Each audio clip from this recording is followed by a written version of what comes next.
Hello friends, Unacademy आपके लिए लेके आया है emerge. I know it's not easy to become topper, but आप कर सकते हैं, ये हम जानते हैं। जी हाँ दोस्तों, 23 से 26 अक्टूबर तक आप सभी के लिए शाम 5 से लेकर 6:30 बजे तक आपके लिए टेस्ट होने वाले हैं। और ये टेस्ट जो है आप देख सकते हैं यहाँ पर क्लास 12 सीबीएसई के बच्चों के लिए है। इमर्ज ये टेस्ट जो है पूरी तरह से फ्री है, आप उसके लिए फ्री में एनरोलमेंट कर सकते हैं।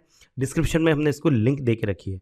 23 अक्टूबर को अकाउंटेंसी का पेपर है कॉमर्स वालों का, और मैथ्स का पेपर है साइंस वालों का। 24 को इकोनॉमिक्स और बायोलॉजी का पेपर है। 25 को बिजनेस स्टडीज़ एंड फिजिक्स का पेपर है। 26 को जो है वो केमिस्ट्री का पेपर है। बिल्कुल आपको फ्री में एनरोलमेंट कर लेना है। अगर आप रियल टॉपर हैं, अगर आप जानते हैं, आपकी ताकत आप पहचानते हैं, आप समझ सकते हैं कि हाँ मैं इस एग्ज़ाम को क्रैक कर सकता हूँ, तो दिस इज़ फॉर यू। जी हाँ, ये आपके लिए बहुत अच्छा टाइम है। 90 मिनट का टेस्ट होने वाला है, एमसीक्यू बेस्ड टेस्ट होने वाला है, और ये फ्री लाइव मॉक टेस्ट हर वीक होगा। ठीक है, सीबीएसई के बच्चों के लिए सीबीएसई के गाइडलाइंस के हिसाब से ये टेस्ट लिए जा रहे हैं ताकि आप अपनी एग्जाम की प्रिपरेशन कर सकें। ऑल इंडिया रैंकिंग यहाँ पर होगी, और आपका जो परफॉर्मेंस होगा, आपका पूरा डिटेल आपको उसका मिलेगा कि किस तरह से आप कहाँ पर आप अभी स्टैंड करते हैं। साथ ही में आपको वीडियो सॉल्यूशंस भी मिलेंगे। तो बिल्कुल ज्वाइन कीजिए अनअकैडमी के इन सभी टेस्ट को, इमर्ज के सभी टेस्ट को, जो कि सैटरडे से ट्यूसडे होने वाले हैं। Let's crack it. Hello everyone, welcome to Pawan Bagh academy. This side Ankita, और आज के क्लास में हम लोग देखेंगे आपका नेक्स्ट वाला part, chapter number 15 hydrocarbon, standard 11th Maharashtra state board का। तो गाइज लास्ट वाले क्लास में हम लोगों ने देखा था बेसिकली कि कैसे क्या हम लोग मार्कोनिकॉफ रूल और एंटी मार्कोनिकॉफ रूल को यूज़ करते हैं। हम लोगों ने ये भी देखा था कि बेंजोइल पेरोक्साइड अगर HBr के साथ में आ जाए, या आपका कोई भी H2O2 या नॉर्मल हाइड्रोजन पेरोक्साइड अगर आपके HBr के साथ में आ गया, या सिर्फ और सिर्फ HBr आ गया, और मैंने आपको ये भी बताया था अगर आपको रिएक्शन आ जाए वाटर के साथ में या H2SO4 के साथ में, तो कैसे हम लोग मार्कोनिकॉफ और एंटी मार्कोनिकॉफ रूल को यूज़ करेंगे वो देखा था। मैंने आपको मार्कोनिकॉफ और एंटी मार्कोनिकॉफ रूल के लिए कुछ स्टेटमेंट्स लिखा के दिए थे, और कहा था कि ये जो स्टेटमेंट है अगर आप लोग इसको याद कर लेते हो तो आप जितने भी रिएक्शंस है related to Markovnikov and anti Markovnikov rule वो एकदम बेस्ट तरीके से कवर हो जाएंगे। ठीक है, तो चलिए अब देखते हैं हम लोग अपने आगे का पार्ट, जिसमें हम लोग मूव कर रहे हैं अपनी नेक्स्ट रिएक्शन की तरफ। तो नेक्स्ट रिएक्शन है आपकी ओजोनोलिसिस, कि अगर आप लोग अल्कीन जो होता है उसको ओजोनोलिसिस करवाते हो तो प्रोडक्ट कैसे बनते हैं, कैसे उसका रिएक्शन होता है, वो सारी चीज़ें अभी हम लोग देखने वाले हैं। मेरी आप सभी से रिक्वेस्ट है कि इस वीडियो को देखने से पहले अगर आपने इसके प्रीवियस वाला वीडियो नहीं देखा है तो एक बार जाके उस वीडियो को देख लो, उसके बाद ही इस वीडियो को करना कंटिन्यू। चलिए देखते हैं ओजोनोलिसिस ऑफ अल्कीन को। चलिए, तो अब हम लोग देखते हैं ओजोनोलिसिस ऑफ अल्कीन को, कि ओजोनोलिसिस ऑफ अल्कीन कैसे होता है। ठीक है, सो नेक्स्ट रिएक्शन जो हम लोग बेसिकली देख रहे हैं वो है आपका ओजोनोलिसिस ऑफ अल्कीन। दिमाग में सबसे पहला क्वेश्चन आता है ये अल्कीन क्या चीज है। तो याद रखना है कि जो भी आपका कार्बन डबल बॉन्ड कार्बन होता है उसी को हम लोग अल्कीन बोलते हैं। और अभी हम लोग बेसिकली देखने वाले हैं ओजोनोलिसिस ऑफ अल्कीन को। दिमाग में क्वेश्चन आता है कि चलो भाई, हमको अल्कीन तो समझ गया कि मतलब कार्बन डबल बॉन्ड कार्बन होता है, हमको ये तो बताओ ये ओजोनोलिसिस का मतलब क्या है। तो चलिए सबसे पहले तो समझते हैं ये ओजोनोलिसिस होता क्या है, और बाद में फिर हम लोग देखेंगे कि अल्कीन का ओजोनोलिसिस हम लोग कैसे कराएंगे। तो आपको बेसिकली यहाँ पे इतना याद रखना है, इसका नाम है ओजोनोलिसिस। अगर मैं बात करती हूँ ओजोन की, तो जो ओजोन होता है उसका मतलब होता है O3। कुछ लोग सोचते हैं कि इसको ओजोन बोलते हैं, लेकिन याद रखना जब अकेला सिंगल ऑक्सीजन आता है तो उसको हम लोग बोलते हैं नेसेंट ऑक्सीजन। अगर ऑक्सीजन सिर्फ और सिर्फ अकेला है, उसके साथ कुछ भी चीज़ अटैच नहीं है, तो उसको हम लोग बोलेंगे नेसेंट ऑक्सीजन। अगर मैं बात कर रही हूँ O2 की, तो O2 को हम लोग बोलते हैं ऑक्सीजन। और अगर मैं बात करती हूँ O3 की, तो O3 को हम लोग बोलते हैं ओजोन। तो कहना मुझे ये है कि ये तीनों के तीनों कंपाउंड तो बेसिकली आपके ऑक्सीजन के ही है। इसको बोलते हैं नेसेंट ऑक्सीजन, इसको बोलते हैं ऑक्सीजन, और इसको बोलते हैं ओजोन। बट तीनों में ऑक्सीजन है, लेकिन तीनों के तीनों एलिमेंट कैसे है, डिफरेंट है। तीनों के तीनों मॉलिक्यूल कैसे है, डिफरेंट है। यहाँ पे नाम में आ रहा है ओजोन। मैं बोलती हूँ जैसे लोगों के नाम रहते हैं वैसे उनके काम रहते हैं। अब इसके नाम में ही आ रहा है ओजोन, मतलब आप ही बताओ भाई, ये तीनों कंपाउंड में से हम लोग बेसिकली कौन सा कंपाउंड यूज करने वाले हैं? हम लोग यूज करने वाले हैं O3 को, क्योंकि इसके नाम में आ रहा है ओजोनोलिसिस। ओजोनोलिसिस, ओजोन, मतलब हम लोग O3 को यूज करने वाले। इतना क्लियर हो गया? ठीक है, तो मुझे समझ में आ गया कि मुझे यहाँ ओजोन का यूज करना है। अब ये तो हो गया भाई ओजोन। ये लिसिस का मतलब क्या होता है? लिसिस का मतलब होता है ब्रेकिंग। याद रखना है, लिसिस को हम लोग बोलते हैं ब्रेकिंग। ब्रेकिंग को ले आप लोग क्लीवेज वर्ड भी यूज कर सकते हो। तो ओजोनोलिसिस ऑफ अल्कीन में बेसिकली हम लोग को इतना याद रखना है कि ओजोन वर्ड जो है उसका मतलब होता है O3, और जो लिसिस है उसका मतलब होता है ब्रेकिंग। मतलब जो भी आपका O3 है आप उसको ब्रेक करने वाले हो, आप उसको क्लीव करने वाले हो और उसको अल्कीन पे ऐड करने वाले हो, तो वो हुआ आपका ओजोनोलिसिस ऑफ अल्कीन। चलिए, ये तो हुई इस रिएक्शन से रिलेटेड थोड़ी सी इंफॉर्मेशन। अब हम लोग देखते हैं बेसिकली रिएक्शन को, कि रिएक्शन क्या चीज़ है। ठीक है, चलिए तो देखते हैं ज़्यादा टाइम वेस्ट किए बिना रिएक्शंस को। सबसे पहले मैं लूँगी भाई अल्कीन को। सबसे पहले मैं अल्कीन को ले रही हूँ। सभी लोग यहाँ पे एकदम ध्यान से देखेंगे कि कैसे क्या हम लोग रिएक्शन कर रहे हैं। इसके अंदर में देखो मैंने क्या डाला, इसके अंदर में मैंने डाला O3 in presence of CCl4। दिमाग में सबसे पहला क्वेश्चन आता है कि मैंने यहाँ पे O3 क्यों लिया? क्योंकि रिएक्शन का नाम ही क्या है? Ozonolysis of alkyne. जैसे लोगों के नाम वैसे उनके काम। नाम में आ रहा है ओजोनोलिसिस, इसलिए मैंने यहाँ पे O3 को लिया। मतलब मैंने किसको लिया? ओजोन को लिया। यहाँ पे मैंने CCl4 को लिया। CCl4 एक ऑर्गेनिक सॉल्वेंट है और ये है आपका अल्कीन, क्योंकि रिएक्शन करवानी है अल्कीन के साथ में, इसलिए हमने लिया भी किसको? अल्कीन को लिया। ठीक है, अब जरा यहाँ पे ध्यान देना, आपको करना क्या है। सभी लोग यहाँ पे ध्यान से देखेंगे, एकदम ध्यान से। अगर आप ध्यान से देखते हो तो ये O3 में टोटल कितने ऑक्सीजन है? ये O3 में टोटल ऑक्सीजन है 3। सभी को इतना तो क्लियर हो गया भाई कि ये O3 है, ये ओजोन है, और ये ओजोन में टोटल ऑक्सीजन कितने हैं? टोटल ऑक्सीजन है 3। ठीक है, अब देखो कैसे करना है, ध्यान से देखना भाई, एकदम ध्यान से। ये है आपका CH2, ये है आपका CH2 भाई, ये वाला है आपका सेकंड CH2, ये वाला है आपका सेकंड CH2। ये पहला CH2, ये सेकंड CH2। अब देखो क्या होगा, यहाँ पे 3 ऑक्सीजन है, तो देखो ये कैसे ऐड होते हैं। ये हुआ पहला ऑक्सीजन, ये हुआ आपका सेकंड ऑक्सीजन, और ये हुआ आपका थर्ड ऑक्सीजन। याद रखना है, ये आपको कैसे याद रखना है? 2 आंखें 1 मुंह, ऐसे आप लोग याद रखो, हमेशा ऐसे याद रखना। अगर आप लोग देखते हो अपने फेस को, मेरे फेस को मत देखना, अपने फेस को देखना आईने में, तो क्या है भाई? 2 आंखें है और 1 मुंह है। देखा सभी ने? 2 आंखें 1 मुंह, 2 आंखें 1 मुंह, यस और नो। इसमें भी जरा देखो, वैसा ही तो है भाई, 2 आंखें 1 मुंह। यहाँ पे भी तो वही है, 2 आंखें 1 मुंह, 2 आंखें 1 मुंह। कैसे लिखेंगे इसको? याद रखने का, इसको हम लोग बोलते हैं 2 आंखें। 2 आंखें, इसको अपन ऐसा भी लिख सकते, वैसा नहीं लिखना है तो ऐसा लिखो, 2 आंखें 1 मुंह। ठीक है भाई, 2 आंखें 1 मुंह, 2 आंखें 1 मुंह। ठीक है, चलिए आगे बढ़ते हैं। नेम बाद में देखेंगे, पहले रिएक्शन तो करते आने से। पता चला नेम के पीछे भाग रहा, रिएक्शन ही अपन को करते नहीं आ रही। अब देखो आगे हम लोग बेसिकली इसमें क्या डालने वाले हैं? आगे हम लोग इसमें डालने वाले हैं H2O in presence of Zn, zinc dust. हम लोग आगे लेने वाले हैं H2O, मतलब water in presence of zinc dust. तो चलिए समझते हैं इस चीज को, एक बार देख लेते हैं। यहाँ पे आपको एक चीज याद रखना है कि जो भी जिंक होता है ना, जिंक हमेशा लव करता है ऑक्सीजन को। याद रखना भाई, जिंक जो होता है वो ऑक्सीजन को बहुत ज्यादा लव करता है। Zinc love oxygen. जिंक जो होता है ना भाई, वो ऑक्सीजन के साथ बहुत ज्यादा प्यार करता है, ऑक्सीजन को बहुत ज्यादा जिंक जो होता है वो लव करता है। ठीक है, इसलिए देखो यहाँ पे क्या होगा, एकदम ध्यान से देखना, अदरवाइज समझ में नहीं आएगा। देखो यहाँ पे क्या होगा, ये वाला जो ऑक्सीजन है, ये वाला जो ऑक्सीजन है ना, वो इसके साथ जाएगा, ये वाला जो ऑक्सीजन है वो इसके साथ जाएगा, और ये वाला जो ऑक्सीजन है वो Zn के साथ जाएगा। हो सके तो बुक में से ये रिएक्शन को मत पढ़ना, नहीं तो कुछ भी समझ में नहीं आएगा। तो मैंने आपको क्या बताया, सबसे पहले अपन लोगों ने अल्कीन को लिया, जैसे कि इसका नाम है ओजोनोलिसिस, है ना, इसका मतलब मैंने इसमें O3 को डाला, मतलब ही मैंने इसमें ओजोन को डाला। हम लोग सॉल्वेंट कौन सा ले रहे? CCl4। ठीक है, फिर मैंने क्या किया, जब मैंने अल्कीन को एज इट इज यहाँ पे रखा, यहाँ पे O3 है। O3 का मतलब कितने ऑक्सीजन होते हैं? Total 3 oxygen. तो एक ऑक्सीजन, दूसरा ऑक्सीजन, तीसरा ऑक्सीजन, इसको ऐड कैसे करना है? 2 आंखें 1 मुंह, 2 आंखें 1 मुंह, 2 आंखें 1 मुंह के फॉर्म में।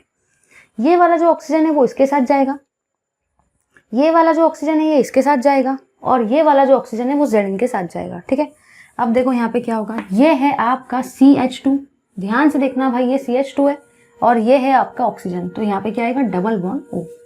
ठीक है, और देखो और क्या प्रोडक्ट बनेगा, ये है आपका दूसरा वाला CH2, हाँ भाई ये दूसरा वाला CH2 है, इसके साथ भी ऑक्सीजन जाएगा, तो यहाँ पे क्या आएगा? Double bond O। इसी के साथ में और देखो क्या प्रोडक्ट बन रहा है, ये ZnO। तो इस टाइप से यहाँ पे आपके टोटल 3 प्रोडक्ट बनते हैं।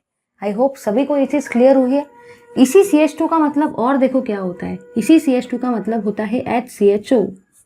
देखो जरा ध्यान से, ये है कितने बार H? 2 बार H, तो ये 2 बार H, ये है कार्बन, ये है ऑक्सीजन। इसी CH2 का मतलब ये भी होता है HCHO।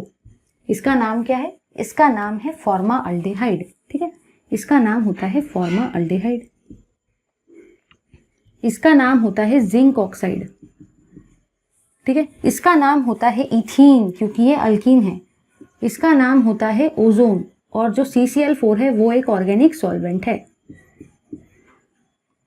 ठीक है, आई होप सभी को ये चीज क्लियर हो गई है कि ये सारी चीजें क्या है। इसका नाम होता है अल्कीन ओजोनाइड।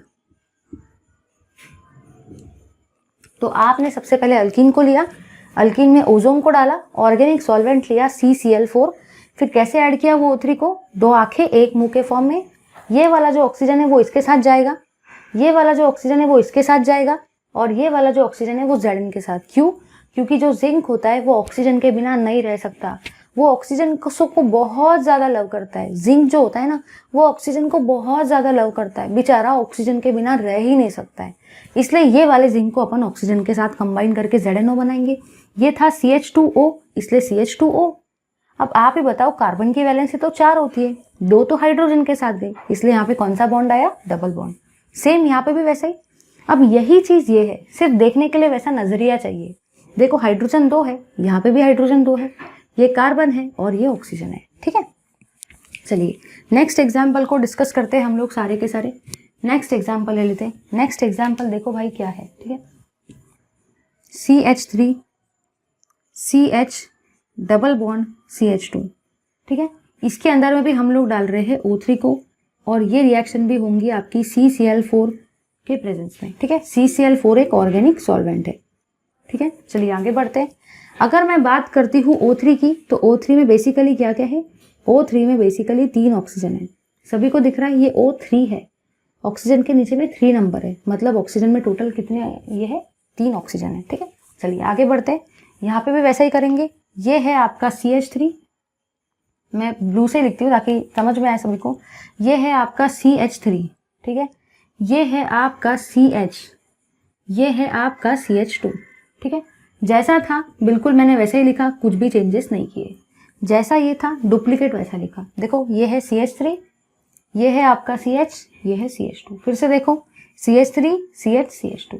हमेशा ये जो 2 आंखें 1 मुंह जो है वो हमेशा कहाँ पे ऐड करेंगे? हमेशा आपको वो चीज़ वहाँ पे ऐड करना है जहाँ पे आपका क्या होता है? जहाँ पे आपका अल्कीन होता है। जैसे यहाँ पे डबल बॉन्ड था तो मैंने 2 आंखें 1 मुंह को भी वहीं पे ऐड किया। अब दिमाग में क्वेश्चन आता है कि यहाँ पे मैं क्या करूँ? 2 आंखें 1 मुंह को यहाँ ऐड करूँ या यहाँ ऐड करूँ? तो याद रखना है 2 आंखें और 1 मुंह को आप वहीं पे ऐड करेंगे जहाँ पे आपका डबल बॉन्ड होता है। तो यहाँ पे डबल बॉन्ड यहाँ पे है, इसलिए 2 आंखें और 1 मुंह को भी मैं डबल बॉन्ड की जगह पे ही ऐड करूंगी। तो ये हुई आपकी 2 आंखें और ये हुआ आपका 1 मुंह। ठीक है, 2 आंखें 1 मुंह कर दिया भाई मैंने ऐड। चलिए अब आगे बढ़ेंगे। इसमें बेसिकली अब देखो हम लोग क्या डालेंगे, इसमें डालेंगे हम लोग H2O in presence of Zn dust, मतलब ही जिंक डस्ट। यहाँ पे भी वही चीज होंगी जैसा ऊपर में हुआ।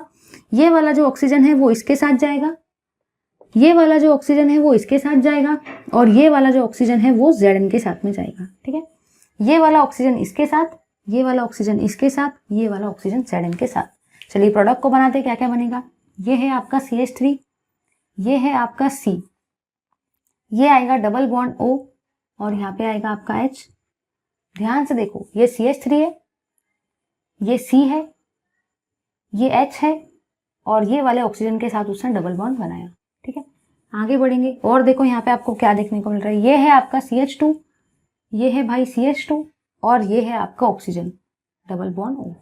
इसी को आप ऐसा भी लिख सकते हो, इसी को आप HCHO के फॉर्म में भी लिख सकते हो, सेम ही चीज है ना, ऐसा लिखो वैसा लिखो सेम ही चीज है। देखो ना, 2H है, 2H है, ये C है, ये O है, सेम ही चीज है, कुछ भी डिफरेंस नहीं है। सिर्फ यहाँ पे क्या किया, CH3 CH double bond O, CH2 double bond O, जैसा सही लिखता है वैसा लिखो, ऐसा नहीं कि मैंने ऐसा लिखा तो आपको भी ऐसा ही लिखना है, आपको ऐसा पसंद है आप ऐसा लिखो, सेम ही चीज है। और क्या बनेगा, और इसी के साथ में यहाँ पे और क्या बनेगा, ZnO। जिंक जो है उसने ऑक्सीजन के साथ में क्यों कंबाइन किया, क्योंकि जिंक लव करता है ऑक्सीजन को। अब वो ऑक्सीजन को लव करता है तो आप ही बताओ वो बॉन्ड भी किसके साथ बनाएगा, ऑक्सीजन के साथ, कंबाइन भी किसके साथ होगा, ऑफ कोर्स ऑक्सीजन के साथ ही होगा ना, बताने की जरूरत है क्या भाई। जिंक की फीलिंग्स को तो आप सब समझ ही सकते हो, राइट। चलिए, इसका नाम होता है एसिटाल्डिहाइड, इसका नाम क्या होता है, एसिटाल्डिहाइड। इसका नाम होता है आपका फॉर्माल्डिहाइड, इसका नाम होता है आपका जिंक ऑक्साइड। कभी भी रिएक्शन को लिखते हैं नाम प्रैक्टिस करके लिखते आना चाहिए। इसका नाम होता है प्रोपीन। इसको प्रोपीन क्यों बोलते हैं, क्योंकि इसमें 3 कार्बन है। 3 कार्बन वाले अल्केन का नाम क्या होता है, प्रोपेन। तो 3 कार्बन वाले अल्कीन का नाम क्या होगा, प्रोपीन। तो यहाँ पे प्रोपीन आया। ये है आपका ओजोन, ठीक है। अब जरा इधर देखो, ये था अल्कीन ओजोनाइड, तो इसका नाम क्या रहेगा, प्रोपीन ओजोनाइड, प्रोपीन ओजोनाइड, ठीक है। तो याद रखना है, ये इथीन था तो इसका नाम क्या आएगा, इथीन ओजोनाइड। ये प्रोपीन है तो इसका नाम क्या आएगा, प्रोपीन ओजोनाइड। तो ये हुई आपकी 2 reaction related to ozonolysis. I hope सभी को क्लियर हुआ है। एक बार अपन लोग क्विकली रिवाइज कर लेते हैं। तो मैंने आपको फिलहाल ये बताया कि ऑक्सीजन में टोटल 3 टाइप की वेराइटी होती है, O, O2, O3। O को हम लोग बोलते हैं नेसेंट ऑक्सीजन, O2 को हम लोग बोलते हैं ऑक्सीजन और O3 को हम लोग बोलते हैं ओजोन। यहाँ पे नाम है ओजोनोलिसिस, मतलब basically you have to work with ozone, मतलब ही O3। O3 में कितने हाइड्रोजन, कितने ऑक्सीजन रहेंगे, 3 ऑक्सीजन, क्योंकि नाम ही है O3, मतलब ऑक्सीजन भी कितने रहेंगे, 3। हम लोग CCl4 ले रहे हैं as a organic solvent.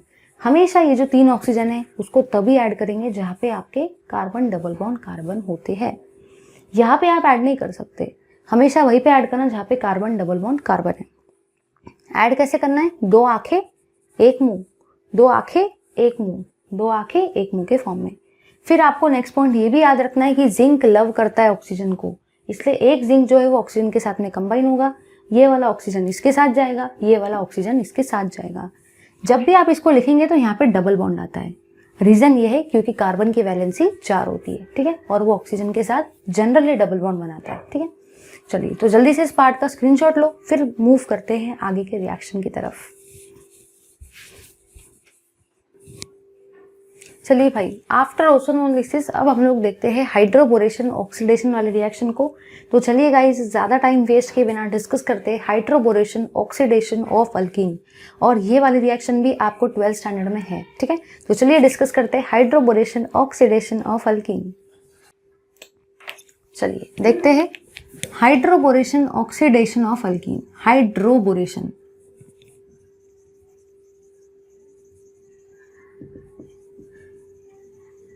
Oxidation of alkyne. Alkyne का मतलब ही होता है कार्बन डबल बॉन्ड कार्बन। ये चीज आपको याद रखना है कि जो अल्कीन होता है, अल्कीन का ही मतलब होता है आपका कार्बन डबल बॉन्ड कार्बन, ठीक है। चलिए, अब दिमाग में सबसे पहला क्वेश्चन आता है ये हाइड्रोबोरेशन क्या चीज है। तो चलिए समझते हैं। अगर मैं बात करती हूँ हाइड्रोबोरेशन की, तो नाम में आपको 2 टाइप की चीजें दिख रही है। सबसे पहला आपको दिख रहा है हाइड्रो, और उस हाइड्रो का मतलब क्या होता है, हाइड्रोजन। और अगर मैं बात करती हूँ बोरेशन की, तो इस बोरेशन का मतलब होता है बोरॉन। तो दिमाग में सबसे पहला क्वेश्चन ये आता है कि हाइड्रोबोरेशन है क्या। तो याद रखना है, hydro refers to hydrogen and borate का मतलब होता है बोरेट, ठीक है। तो याद रखना है ये आपको, ठीक है। इसको बोरॉन भी बोल सकते हैं, बोरॉन, ठीक है। तो हाइड्रोजन और बोरॉन से जो कंपाउंड बनता है उसको हम लोग बोलते हैं हाइड्रोबोरिक एसिड, है ना। और उसी चीज को अभी हम समझने वाले हैं। सभी लोग यहाँ पे देखना, हाइड्रोबोरेशन। तो अगर आपको नाम दिख गया हाइड्रोबोरेशन, तो याद रखना आपको इस रिएक्शन में वो कंपाउंड यूज करना है जिसमें हाइड्रोजन और बोरॉन आते हो। तो वो कंपाउंड को अगर आप यूज करेंगे और उससे अगर रिएक्शन करवाएंगे अल्कीन की, तो उसी को आप लोग क्या बोलेंगे, हाइड्रोबोरेशन ऑक्सीडेशन। क्या क्या रहेगा, हाइड्रोजन और बोरॉन, ठीक है, चलिए आगे देखते हैं। अब जरा यहाँ पे देखना, अगर मैं बात करती हूँ ना हाइड्रोजन और बोरॉन वाले कंपाउंड की, अगर हम हाइड्रोजन और बोरॉन वाले कंपाउंड की बात करते हैं तो वो जो होता है ना वो हमेशा एग्जिस्ट करता है B2H6 के फॉर्म में। याद रखना है कि हाइड्रोजन और बोरॉन वाला जो कंपाउंड होता है वो जनरली B2H6 के फॉर्म में एग्जिस्ट करता है। और देखो ये जो B2H6 है ना ये बेसिकली एक डाइमर है। कैसे बनता है जरा ध्यान से समझ लो, ये बनता है देखो कैसे, ये जो BH3 है ना इसका अगर हम लोग 2 टाइम्स लेते हैं तो उसी को हम B2H6 बोलते हैं। मतलब अगर आप ध्यान से देखते हो तो क्या ये दोनों चीजें सेम है? हाँ सेम ही है। देखो कैसे, मुझे पता है दिमाग के ऊपर से जा रहा है क्योंकि ये मैं सब आपको बता रही हूँ, थेरोटिकल नॉलेज है, फिर भी अपन समझते हैं। जो भी कंपाउंड बोरॉन और हाइड्रोजन से बनता है वो कंपाउंड जो होता है वो देखो कौन सा होता है, वो होता है आपका B2H6। B2H6 को हम लोग डाइमर बोलते हैं। और इसी B2H6 को और हम लोग कैसे लिख सकते हैं वो भी देखो, यहाँ पे बोरॉन कितने हैं? 2, तो यहाँ पे भी देखो बोरॉन कितने हैं? 2। यहाँ पे भी आपके बोरॉन है 2, यहाँ पे भी आपके B है 2, और यहाँ पे भी आपके B कितने हैं? 2। आगे बढ़ते हैं, यहाँ पे आपके हाइड्रोजन कितने हैं? 6। यहाँ पे देखो बरा, यहाँ पे आपके हाइड्रोजन कितने? 3 2 6। तो आप लोगों ने यहाँ पे ये देखा कि चाहे मैं B2H6 को लिखूं या चाहे मैं BH3 2 को लिखूं, ये दोनों अल्टीमेटली कैसे है? ये दोनों अल्टीमेटली सेम ही है, कुछ भी फर्क नहीं है। बीट के नीचे में 2 है, यहाँ पे भी B तो 2 ही है ना। यहाँ पे हाइड्रोजन के नीचे में 6 है, यहाँ पे भी तो हाइड्रोजन 6 ही है ना, 3 2 6। मतलब ये दोनों कंपाउंड ऑलमोस्ट कैसे है? डुप्लीकेट ही है, सेम ही है, कुछ फर्क है नहीं, सिर्फ उसको अलग तरीके से अपन ने लिखा है। ठीक है, चलिए इसी का नाम होता है डाइबोरेन। इसको क्या बोलते हैं? इसको डाइबोरेन बोलते हैं। चलिए अब हम लोग देखते हैं इस कंपाउंड की रिएक्शन। सभी लोग यहाँ पे जरा ध्यान से देखेंगे, ध्यान से अगर देखते हो तो सारी चीजें आपको ऑटोमेटिकली क्लियर हो जाएगी। ठीक है, सबसे पहले अपन लोग लेंगे अल्कीन को, CH2 डबल बॉन्ड CH2। ये मैंने कोई भी एक अल्कीन को लिया। ठीक है, अब इस अल्कीन में देखो मैं क्या डालने वाली हूँ, इस अल्कीन में मैं डालने वाली हूँ BH3 2 टाइम्स। मैं क्या यूज कर रही हूँ? मैं यूज कर रही हूँ BH3 2 टाइम्स को। ठीक है, और ये जो रिएक्शन होती है ये रिएक्शन हम लोग कराते हैं THF सॉल्वेंट के प्रेजेंस में। ये रिएक्शन किसके प्रेजेंस में होती है? THF सॉल्वेंट के प्रेजेंस में। THF जो होता है वो एक सॉल्वेंट होता है। दिमाग में क्वेश्चन आता है ये THF क्या है? THF का मतलब होता है टेट्रा हाइड्रोफ्यूरन। THF का मतलब ही क्या होता है? THF का मतलब ही होता है आपका टेट्रा हाइड्रोफ्यूरन। इस T का मतलब होता है टेट्रा, H का मतलब होता है हाइड्रो और F का मतलब होता है फ्यूरॉन। तो THF को ही हम लोग क्या बोलते हैं? THF को ही हम लोग बोलते हैं टेट्रा हाइड्रोफ्यूरन। ठीक है, तो वो वाला सॉल्वेंट मैं यहाँ पे यूज करती हूँ। फिलहाल आपको रिएक्शन बैलेंसिंग की तरफ फोकस नहीं करना है, आपको वो देखना है कि रिएक्शन करते कैसे क्या है। ठीक है, रिएक्शन बैलेंसिंग तो करते हर किसी को आ जाएगी, बट अगर रिएक्शन ही नहीं करते आएंगे तो बैलेंसिंग कहाँ से करोगे? तो बैलेंसिंग करने के लिए पहले क्या आना जरूरी है? और रिएक्शन को कंप्लीट करते आना जरूरी है, और बाद में बैलेंसिंग कर डालना। ठीक है, चलिए अब देखते हैं यहाँ पे, जरा ध्यान से देखना, एकदम ध्यान से। हमेशा आपको याद रखना है कि जो भी आपका बोरॉन होता है, हमेशा याद रखो, हमेशा याद रखना, हमेशा याद रखना भाई, कि जो भी आपका हाइड्रोबोरेशन रिएक्शन होता है, जो हाइड्रोबोरेशन रिएक्शन होता है, हाइड्रोबोरेशन वो होता है हमेशा एंटी मार्कोनिकॉफ रूल के प्रेजेंस में। ये हमेशा कौन से रूल के प्रेजेंस में होता है? Anti Markovnikov rule. याद रखना इस चीज को कि हाइड्रोपोरेशन ऑक्सीडेशन हमेशा जो होता है वो एंटी मार्कोनिकॉफ रूल के अकॉर्डिंगली होता है। दिमाग में सबसे पहला क्वेश्चन ये आता है, ये एंटी मार्कोनिकॉफ रूल क्या है? तो देखो भाई, लास्ट वाले क्लास में मैंने आपको मार्कोनिकॉफ और एंटी मार्कोनिकॉफ रूल एकदम बढ़िया तरीके से समझाया था और बहुत सारे एग्जाम्पल लिए थे। अभी फिर से मैं वो रूल को डिस्कस नहीं करूंगी, क्योंकि वो रूल अगर डिस्कस करूंगी तो आधे घंटा लगेगा, और ऑलरेडी मैं वो रूल जो है वो लास्ट वाले क्लास में समझा चुकी हूँ। तो आपको फिलहाल बस इतना ही याद रखना है कि एंटी मार्कोनिकॉफ रूल क्या होता है। मैं आपको रिवाइज करवा देती हूँ। अगर आपका कभी भी कार्बन डबल बॉन्ड कार्बन आता है तो मैंने आपको लास्ट वाले क्लास में बताया था कि सबसे पहले किसको देखेंगे? सबसे पहले कार्बन डबल बॉन्ड कार्बन को देखेंगे। फिर मैंने आपको बताया था जिस कार्बन पे हाइड्रोजन है कम वहां पे हाइड्रोजन को ऐड करेंगे, और जिस कार्बन पे हाइड्रोजन है ज्यादा वहां पे आप लोग जो भी ग्रुप है उसको ऐड करेंगे। सभी को याद है? यही वाला था आपका एंटी मार्कोनिकॉफ रूल। तो इसी रूल के अकॉर्डिंगली आपको रिएक्शन करवाना है। हो सकता है कि आपको रिएक्शन करते नहीं जम रही हो, तो ऐसे केस में आप मेरा वाला एक ट्रिक भी यूज कर सकते हो, ठीक है। तो चलिए देखते हैं वो वाले ट्रिक को कि वो ट्रिक क्या होता है। एक बार अपन रिएक्शन को पहले करते हैं। ये है आपका CH2, ध्यान से देखना ये CH2 है, ये भी है आपका CH2, एकदम ध्यान से देखते जाओ, हाँ एकदम ध्यान से देखना। ये भी है आपका CH2, ये भी है आपका CH2, ठीक है। ये दोनों के दोनों क्या है, ये दोनों के दोनों CH2 है, ठीक है। मैं फिर से एक बार लिखूंगी, ये भी है आपका CH2, ये भी है आपका CH2, ठीक है। मैं फिर से इसको लिखूंगी, ये भी है आपका CH2, ये भी है आपका CH2, ठीक है। तो जरा ध्यान दो कि मैंने इसको बेसिकली लिखा कैसे है, सभी को समझ में आ रहा है। अगर नीचे स्पेस नहीं है तो आप ऊपर भी लिख सकते हो, CH2 CH2, ठीक है। CH2 CH2, हर तरफ मैंने बस वही लिखा। यहाँ पे मैं CH2 CH2 ये टोटल 6 टाइम्स ले रही हूँ। अब जरा ध्यान से देखना हमको क्या करना है, एकदम ध्यान से देखना। अगर आप इस BH3 को देखते हो, ध्यान से देखना नहीं तो समझ में नहीं आएगा।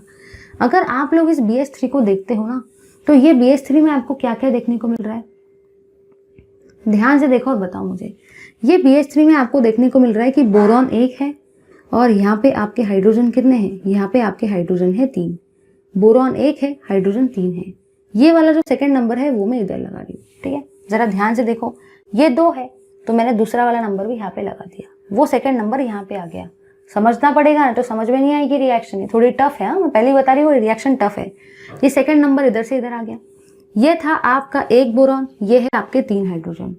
मैंने ये सेकंड नंबर को इसलिए काउंट नहीं किया क्योंकि ये सेकंड नंबर में ऑलरेडी यहाँ पे लिख चुकी हूँ, तो अब इस सेकंड नंबर को मैं काउंट नहीं करूंगी। तो बोरॉन और 3 हाइड्रोजन, ठीक है। अब जरा देखो क्या होगा, एकदम ध्यान से देखना।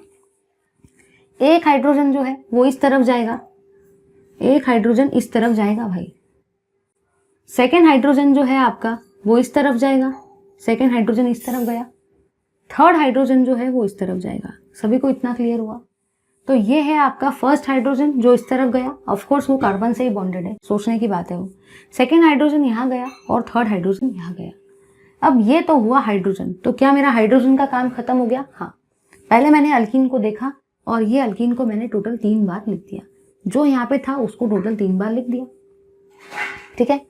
फिर मैंने देखा कि BH3 में 1 बोरॉन है और 3 हाइड्रोजन है, ये सेकंड नंबर तो यहाँ चले गया ना। अब एक हाइड्रोजन इधर गया, सेकंड हाइड्रोजन इधर गया, थर्ड हाइड्रोजन इधर गया, ठीक है। अब देखो यहाँ पे क्या होगा, एकदम ध्यान से देखना। बोरॉन तो आपके पास में एक ही है, तो ये है आपका वो वाला बोरॉन। ये जो तीनों के साथ में क्या बॉन्ड होगा, ये तीनों के साथ में आपका बोरॉन जो है वो बॉन्ड को फॉर्म करेगा, ठीक है। आई होप सभी को ये चीज़ एकदम बढ़िया तरीके से क्लियर हो रही है कि ये रिएक्शन बेसिकली कैसे क्या हो रही है, सभी को क्लियर हो रहा है। और ये वाली जो चीज़ है ना, ये वाली चीज़, ये देखो कैसा होगा, ये वाली चीज़ होंगी आपकी 3 टाइम्स, ठीक है। अब जरा इधर देखो, दिमाग में सबसे पहला क्वेश्चन ये आता है कि एक बोरॉन ये 3 के साथ में कैसे क्या बॉन्ड कर रहा है। दिमाग में क्वेश्चन आता है ना, बोरॉन तो एक अकेला है और यहाँ पे अल्कीन तो 3 है, ऐसा कैसे हो रहा है कि एक बोरॉन 3 के साथ में बॉन्ड बना रहा है? रीजन ये है कि जो भी आपका बोरॉन होता है, बोरॉन जो होता है भाई वो ग्रुप 13 का एलिमेंट है। ग्रुप 13 का बोरॉन जो होता है वो ग्रुप 13 का एलिमेंट है। 13 में क्या होता है? 13 में 3 होता है, मतलब बोरॉन जो है उसकी वैलेंसी भी कितनी है? बोरॉन की वैलेंसी भी 3 है। तो यहाँ पे आप लोगों ने ये देखा कि बोरॉन ग्रुप 13 का एलिमेंट है। 13 में 3 होता है, मतलब बोरॉन की वैलेंसी भी कितनी रहेंगी? 3 रहेंगी।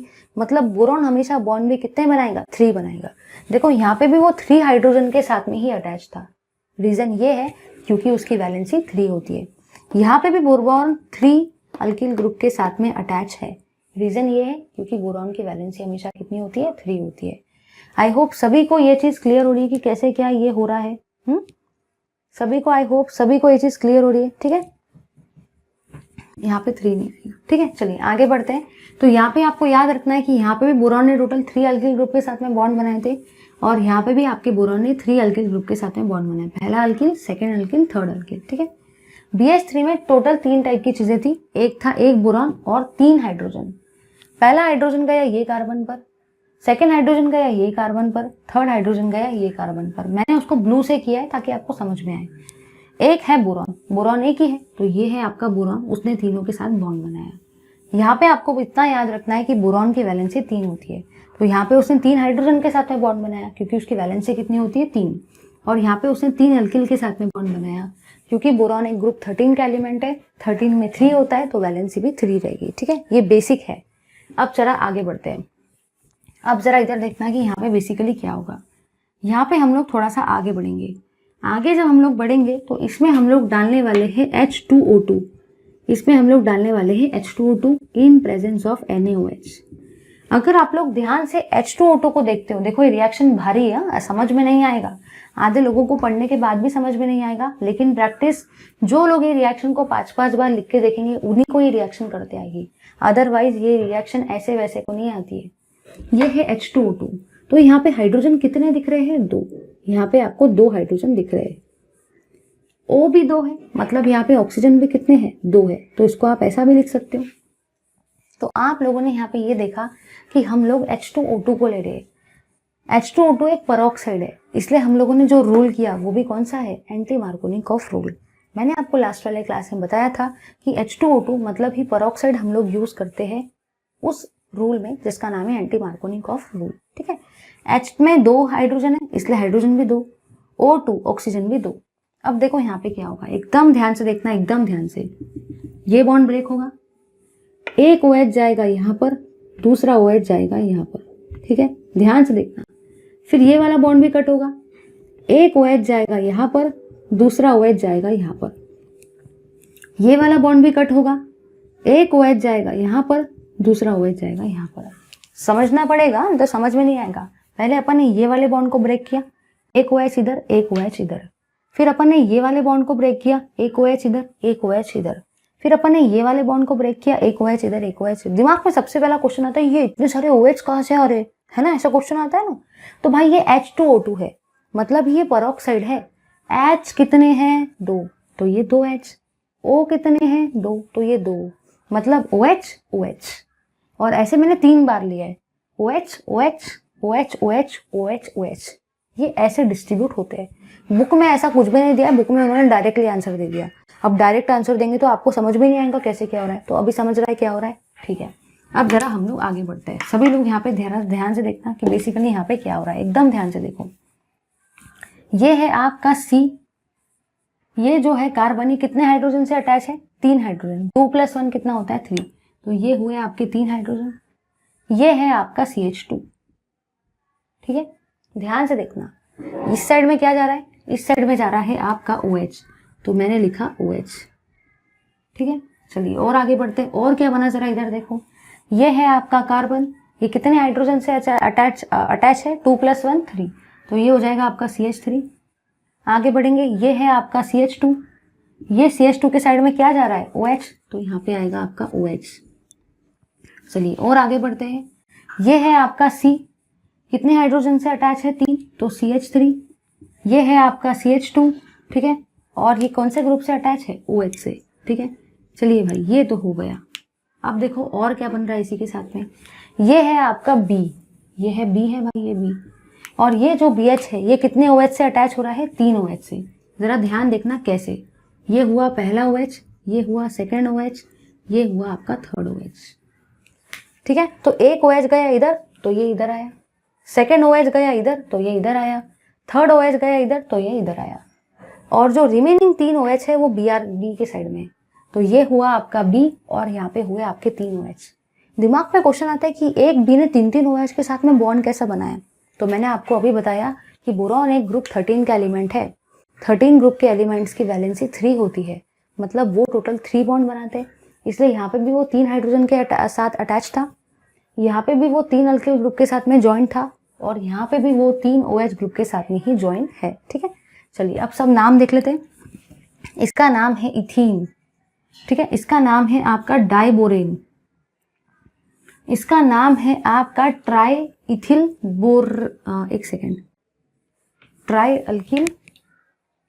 Alkyl borane. तो इसका नाम होगा ट्राई इथिल बोरेन। इसका नाम ट्राई इथिल बोरेन इसलिए क्योंकि यहाँ पे इथिल ग्रुप कितने हैं? 3, इसलिए ट्राई इथिल बोरेन। ठीक है, यहाँ पे जो ये चीज बनी है ये 2 कार्बन है। 2 कार्बन वाले अल्केन का नाम क्या होता है? इथेन। और OH है, OH का मतलब ओल, तो इसका नाम क्या रहेगा? इसका नाम रहेगा इथेनॉल। ये भी इथेनॉल ही है, ये भी इथेनॉल ही है। ठीक है, ठीक है, आई होप सभी को क्लियर हो रहा है। इसका नाम होता है हाइड्रोबोरिक एसिड। ठीक है भाई, रिएक्शन प्रैक्टिस करनी पड़ेगी, अदरवाइज ये रिएक्शन जमेगी ही नहीं। आधे लोगों को ये रिएक्शन समझ में ही नहीं आती है। ठीक है, चलिए आगे बढ़ते हैं। चलिए भाई, अब अपन लोग नेक्स्ट रिएक्शन को देख लेते हैं, वो भी बिल्कुल इसी के जैसी है। ये है आपका CH3, ये है आपका CH, ये है आपका डबल बॉन्ड CH2। ठीक है, इसके भी अंदर में हम लोग सेम वैसा ही करेंगे, BH3 2 टाइम्स डालेंगे। ठीक है, और रिएक्शन करवाएंगे। यहाँ पे भी हम लोग वही चीज़ यूज़ करने वाले हैं, THF सॉल्वेंट को। तो यहाँ पे भी मैंने THF सॉल्वेंट को ही यूज़ कराया। ठीक है, चलिए रिएक्शन करते हैं। ज़रा ध्यान देना, करना आपको वही है, करना कुछ नया नहीं है, करना वही है। यहाँ पे भी आप कौन सा रूल यूज़ करेंगे, एंटी मार्कोनिकॉफ रूल, क्योंकि यहाँ पे हम लोग पेरोक्साइड का यूज़ करते हैं। और जब भी पेरोक्साइड का यूज़ करते हैं तो मैंने लास्ट वाले क्लास में बताया कि हम लोग एंटी मार्कोनिकॉफ रूल को यूज़ करते हैं। सेकेंड थिंग ये है, ये रिएक्शन उन्हीं के लिए हेल्पफुल रहेंगी जिन्होंने इसके पहले वाला पार्ट देखा है। अगर आपने इसके पहले वाला पार्ट नहीं देखा है और डायरेक्टली आप ये पार्ट को देख रहे हो तो ये पार्ट आपको समझ में नहीं आएगा, क्योंकि ये पार्ट के लिए जितने भी रूल्स लगते हैं वो सब मैं लास्ट वाले क्लास में पढ़ा चुकी हूँ। तो अगर डायरेक्टली इसको देखेंगे तो मैं आपको गारंटी देती कि आपको ये समझ में नहीं आएगा, क्योंकि रूल्स के बिना कैसे समझेगा, और वो तो मैं लास्ट वाले क्लास में समझा चुकी हूँ। राइट, चलिए आगे देखते हैं। यहाँ पर भी वैसे ही होगा। ये है आपका CH3, ध्यान से देखना, ये CH3 है, एकदम ध्यान से देखो, ये CH3, ये है आपका CH, क्या है भाई, ये CH है, और ये है आपका CH2। ध्यान से देखते जाओ, ध्यान से देखना एकदम। फिर से लिखेंगे इसी को, क्योंकि अपन ने इसी चीज़ को कितने बार लिखा था, 3 बार। तो इस चीज़ को भी अपन लोग कितने बार लिखेंगे, 3 बार। ये है आपका CH3, ठीक है, ये है आपका CH, और ये है आपका CH2। ठीक है, नीचे में भी इसी चीज़ को फिर से लिखेंगे। अब दिमाग में क्वेश्चन आता है कि हम लोग 3-3 बार इस चीज़ को क्यों लिख रहे हैं। क्वेश्चन आता है ना भाई दिमाग में कि 3-3 बार एक ही चीज़ को हम लोग क्यों लिखें। तो याद रखना है कि जो भी बोरॉन होता है उसकी वैलेंसी कितनी होती है, 3। इसलिए हमने अल्किल ग्रुप को भी कितने बार लिखा, 3 बार। ठीक है, अब ज़रा देखो यहाँ पे क्या होगा, एकदम ध्यान से आपको समझना है कि बेसिकली हम लोग क्या करने वाले हैं। जब भी हम लोग एडिशन करवाते हैं तो हम लोग तो एडिशन हमेशा डबल बॉन्ड कार्बन पे ही कराते हैं। तो यहाँ पे क्या ये डबल बॉन्डेड कार्बन है, नहीं। तो क्या हम इस पे एडिशन कराएंगे, नहीं। मैंने आपको क्या बताया, मैंने आपको ये बताया, लास्ट वाले क्लास में भी बताया था कि हमेशा हम लोग एडिशन कराते हैं टूवर्ड्स अनसैचुरेशन। मतलब ही हम लोग हमेशा ग्रुप का एडिशन करवाते हैं या एटम्स का एडिशन करवाते हैं उस पोजीशन पे जहाँ पे डबल बॉन्ड होता है, मतलब ही जहाँ पे अनसैचुरेशन होता है। तो आप बताओ, यहाँ पे डबल बॉन्ड था इसलिए मैंने एक हाइड्रोजन का एडिशन यहाँ कराया और बोरॉन का एडिशन यहाँ कराया। अब यहाँ पे 3-3 कार्बन है। दिमाग में क्वेश्चन आता है कि मैं एडिशन कहाँ पे करूँ और कहाँ पे नहीं करूँ, समझ में ही नहीं आ रहा है, क्या करूँ मैं, क्या करूँ। अब जरा इधर देखो, क्या ये कार्बन के पास में डबल बॉन्ड है, नहीं। तो क्या हम ये कार्बन पे एडिशन करेंगे, नहीं। हम कौन से कार्बन पे एडिशन करेंगे, हम तो सिर्फ ये दोनों कार्बन पे ही एडिशन करेंगे। क्यों, क्योंकि कार्बन और कार्बन के बीच में अगर डबल बॉन्ड होगा तभी जाके आप लोग वहाँ पे एडिशन को करवा सकते हो। यहाँ पे कार्बन और कार्बन के बीच में डबल बॉन्ड है, मतलब you are going to add the groups at this position. ठीक है, चलिए अब जरा इधर देखते हैं। आपको एक यहाँ पे ऐड करना है और एक यहाँ पे आप ऐड नहीं करवा सकते।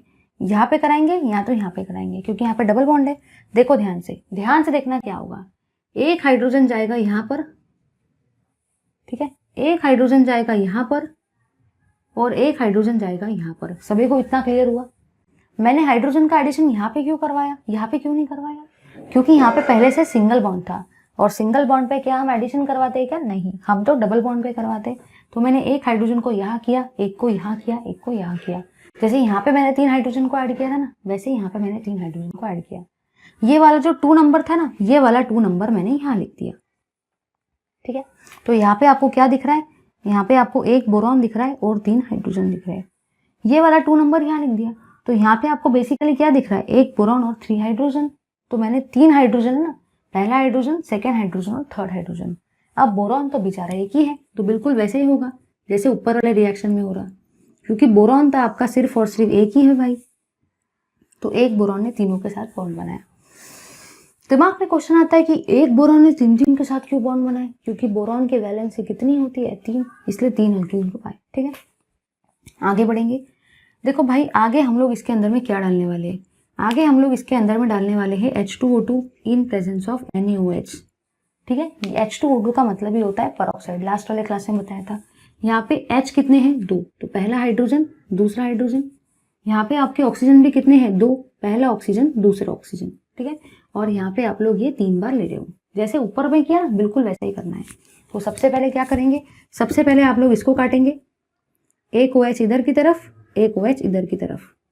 फिर आप लोग इसको काटेंगे, एक OH इधर की तरफ, एक OH इधर की तरफ। फिर आप लोग इसको काटेंगे, ठीक है, एक OH इधर की तरफ, एक OH इधर की तरफ। ठीक है, चलिए अब करते हैं आगे रिएक्शन, बिल्कुल वैसा ही जैसा पहले था।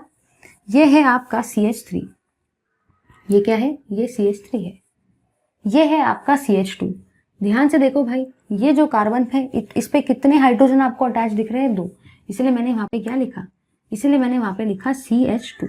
ठीक है, ये भी है आपका CH2, ये भी है आपका CH2।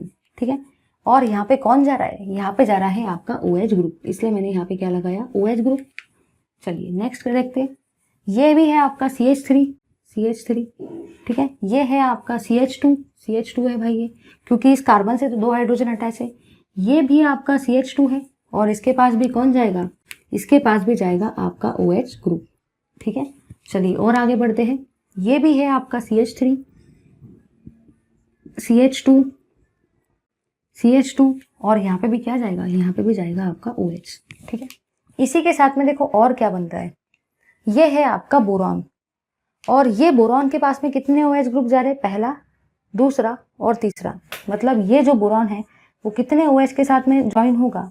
वो ज्वाइन होगा 3 OH ग्रुप के साथ में। ठीक है, तो ये हुआ आपका प्रोडक्ट। हो सके तो इस रिएक्शन को बुक से मत पढ़ना, नहीं तो समझ में ही नहीं आएगा, क्योंकि ऐसी रिएक्शन है, पूरा मैकेनिज्म है इसमें। अब जो बुक से पढ़ने जाएगा ना, बुक में तो कुछ भी नहीं बताया कि क्या होने वाला है, मैंने आपको बताया तो इसे, इसलिए नोट्स बनाते चलो पढ़ते वक्त, और इसी के साथ में बुक से मत पढ़ना। इसका नाम है, 3 कार्बन है इसमें, 3 कार्बन वाले अल्केन का नाम होता है प्रोपेन, तो इसका नाम क्या रहेगा? प्रोपेन। इसका नाम होता है आपका डाइबोरेन। ठीक है, अब जरा इधर देखो, यहाँ पे अल्किल ग्रुप 3 थे, मतलब यहाँ पे इथिल ग्रुप 3 थे, तो आपने लिखा ट्राई इथिल बोरेन। अब यहाँ पे आपके प्रोपिल ग्रुप 3 है, तो अपन लोग इसका नाम क्या लिखेंगे? Try propyl borane. ठीक है, इसको आप लोग क्या बोलेंगे? Try propyl borane. आप उसको ट्राई अल्किल बोरेन भी बोल सकते हो। ठीक है, जैसे आपकी इच्छा। अब इसमें 3 कार्बन है, 2 कार्बन वाले अल्केन का नाम होता है इथेन, तो इसलिए अपने ये अल्कोहल का नाम क्या लिखा है? इथेनॉल। 3 कार्बन वाले अल्केन का नाम क्या होता है? प्रोपेन, तो ये अल्कोहल का नाम भी क्या होगा? प्रोपेनॉल, तो इसका नाम होता है भाई प्रोपेनॉल। आप इसको प्रोपेन 1ऑल भी लिख सकते हो, ये भी वही है, ये भी वही है, इसका नाम सेम ऊपर जैसा हाइड्रोबोरिक एसिड। ठीक है भाई, तो ये हुई आपकी हाइड्रोबोरेशन ऑक्सीडेशन वाली रिएक्शन। याद रखना है, ये रिएक्शन उसी को करते रहेंगी जो प्रैक्टिस करेगा, अदरवाइज ये रिएक्शन ऐसे वैसे को नहीं आती है। ठीक है, जल्दी से लो इस पार्ट का स्क्रीनशॉट, फिर देखते हैं आगे के पार्ट की तरफ। चलिए भाई, अभी हम लोगों ने सबसे पहले देखा ओजोनोलिसिस, फिर देखा हाइड्रोबोरेशन, अब हम लोग देख रहे हैं अपनी थर्ड वाली रिएक्शन को, जिसका नाम है पॉलीमराइजेशन। तो चलिए देखते हैं पॉलीमराइजेशन रिएक्शन होती क्या है, पॉलीमर क्या होता है, मोनोमर क्या होता है, और पॉलीमराइजेशन रिएक्शन में बेसिकली क्या होता है, कैसे रिएक्शन होती है, वो सारी चीजें हम लोग देखने वाले हैं। तो चलिए देखते हैं पॉलीमराइजेशन रिएक्शन को।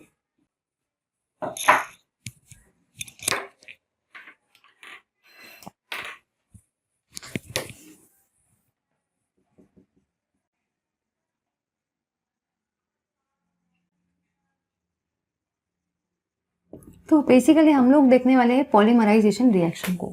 उससे पहले हम लोग देख लेते हैं ये पॉलीमराइजेशन होता क्या है, क्योंकि अगर हमको ये नहीं पता रहेगा कि पॉलीमराइजेशन क्या होता है तो हम लोग इस रिएक्शन को स्टडी नहीं कर पाएंगे। चलिए देखते हैं पॉलीमराइजेशन होता क्या है। ठीक है, एक बार मैं लिख देती हूँ, फिर अपन लोग इसको डिस्कस करते हैं। ठीक है, the process in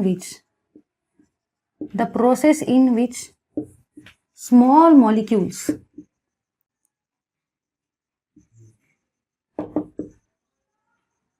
join together to form a large molecule is called as polymerization. ठीक है भाई, तो आपको यहाँ पे याद रखना है कि एक ऐसी प्रोसेस जिसमें छोटे छोटे मॉलिक्यूल, ये एक छोटा मॉलिक्यूल है, ये दूसरा छोटा, ये तीसरा छोटा, ऐसे बहुत सारे छोटे छोटे मॉलिक्यूल जो है उनको हम लोग एक दूसरे के साथ में ज्वाइन करेंगे। छोटे छोटे मॉलिक्यूल को हम लोग एक दूसरे के साथ में ज्वाइन करेंगे और उससे आपका क्या बनेगा, उससे आपका बनेगा एक बहुत बड़ा मॉलिक्यूल जिसका नाम होता है पॉलीमर। और उस प्रोसेस को क्या बोलते हैं, पॉलीमराइजेशन। पॉलीमराइजेशन का मतलब होता है एक ऐसी प्रोसेस जिसमें बहुत सारे छोटे छोटे छोटे छोटे मॉलिक्यूल जो होते हैं, बहुत सारे small small small small small molecule जो होते हैं, हम लोग उनको करते हैं ज्वाइन और उससे क्या बनाते हैं, उससे बनाते हैं एक बहुत बड़ा मॉलिक्यूल जिसका नाम होता है आपका पॉलीमर। और उसी को आप लोग क्या बोलते हो, पॉलीमराइजेशन रिएक्शन। समझे या नहीं समझे? वही चीज मैंने यहाँ लिखी है, the process in which small molecules, बहुत सारे छोटे छोटे मॉलिक्यूल हैं, ज्वाइन टुगेदर, उनको हम लोग ज्वाइन कर रहे हैं to form a large molecule. उससे क्या बना, एक बहुत बड़ा लार्ज मॉलिक्यूल बना। जब आपने छोटे छोटे मॉलिक्यूल को ज्वाइन किया उससे क्या बना, लार्ज मॉलिक्यूल, और उसी को आप लोगों ने क्या बोला, पॉलीमर। उस प्रोसेस को क्या बोला, ऑफ ज्वाइनिंग, पॉलीमराइजेशन। ठीक है, चलिए अब अपन लोग समझते हैं कि मोनोमर क्या होता है। ठीक है, बेसिकली हमको पता होना चाहिए ना मोनोमर क्या है। ठीक है, तो चलिए डिस्कस करते हैं मोनोमर को। The small molecule, the small repeating unit, the small repeating unit मतलब ही small molecule is called as monomer, is called as monomer. उसी को हम लोग क्या बोलते हैं, उसी को हम लोग बोलते हैं मोनोमर। मतलब अगर देखा जाए तो ये भी छोटा मॉलिक्यूल है, ये भी आपका मोनोमर हुआ, ये भी मोनोमर हुआ, ये भी मोनोमर हुआ। जितने भी यहाँ पे छोटे छोटे मॉलिक्यूल है वो सब आपके क्या है, वो सब आपके है मोनोमर। आई होप सभी को समझ में आए। तो याद रखना है कि छोटे छोटे मॉलिक्यूल को जब हम लोग ज्वाइन करते हैं तो उससे बनता है बहुत बड़ा मॉलिक्यूल। ठीक है, उस प्रोसेस को हम लोग पॉलीमराइजेशन बोलते हैं। तो ये जो छोटे छोटे छोटे छोटे छोटे मॉलिक्यूल है ना, small small small molecule, small small small repeating unit, उसी को आप लोग क्या बोलते हैं, मोनोमर। ये भी एक मोनोमर है। हर एक चीज यहाँ पे जो भी दिख रही है वो सब आपकी क्या है, वो सब आपकी है मोनोमर। याद रखना, छोटे छोटे छोटे छोटे छोटे मॉलिक्यूल, छोटे छोटे छोटे छोटे छोटे रिपीटिंग यूनिट, उसी को आप लोग सारे के सारे बोलते हो मोनोमर। ठीक है, चलिए अब हम लोग देखते हैं पॉलीमर का डेफिनेशन कि पॉलीमर क्या होता है। ठीक है, पॉलीमर का डेफिनेशन भी देख लेते हैं। The large molecule formed, the large molecule formed from repeating monomer, from repeating monomer is called as polymer. The large molecule from repeating monomer is called as polymer. तो ये जितना भी बड़ा सा मॉलिक्यूल फॉर्म हुआ है ना, इस बड़े से मॉलिक्यूल का नाम क्या होता है, पॉलीमर। तो अभी मैंने आपको तीन चीजें बताई कि ये जो छोटे छोटे रिपीटिंग मॉलिक्यूल्स है, small small small repeating unit जो है उसको आप मोनोमर बोलते हो। जो भी बड़ा मॉलिक्यूल फॉर्म होगा उसका नाम है पॉलीमर। ठीक है, और इस प्रोसेस को हम लोग क्या बोलते हैं जिसमें पॉलीमर फॉर्म होता है, पॉलीमराइजेशन। ठीक है, जल्दी से इस पार्ट का स्क्रीनशॉट लो। ठीक है, अब जरा आगे बढ़ते हैं। ठीक है,